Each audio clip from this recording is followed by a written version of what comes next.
మన కోసం, కేవలం మన కోసం సర్కార్ ఎంత తిప్పల పడుతున్నదో మొన్నటి సంధి ప్రతి ఒక్క మంత్రి సారు మీటింగ్ పెట్టి చెప్తానే ఉన్నారు.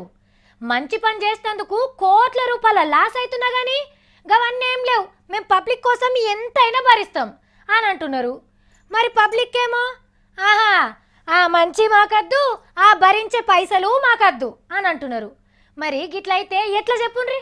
ఇచ్చెంత్రాల మొగడు అచ్చెంత్రాల బొట్టు పెడితే నొసలు గుంజుతున్నదని నోట్లు వేసుకున్నదంట వెనకటికెవలు. ఇగో ఇప్పుడు గట్లనే ఉన్నది అగ్వ మందు మీద లొల్లి. ఒకల్ని చూసి ఒకలు మా ఊళ్ళం మందు అమ్మనీయం, మా ఊళ్ళం మందు తాగనీయం అని శపథాలు వాడుతున్నారు. మందు అమ్మితే 50,000, మందు తాగితే 5,000 జుర్మానేస్తామని శాన ఊళ్ళనే తీర్మానాలు చేస్తున్నారు. కానీ పండుగ అయినాక అల్లుడు వచ్చినట్టు ఏకుంటా ఇగుర మీద ముందే ఉంటే అయిపోవు కదా.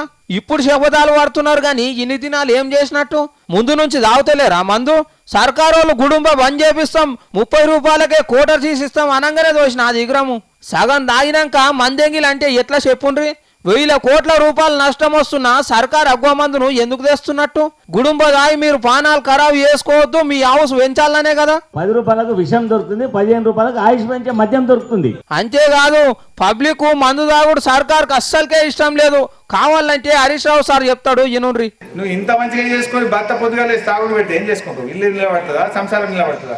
కాబట్టి మొదటి సందే మందు అమ్మనీయం, గుడుంబ గాయనీయం అని తీర్మానాలు చేస్తే పరిస్థితి ఈడదాకా వచ్చేదే కాదు. తప్పు మీతాన పెట్టుకొని ఇప్పుడు సర్కారు బదలాం చేస్తే ఎట్లా అని అంటున్నారు మందు వాసన వాడనోళ్ళు.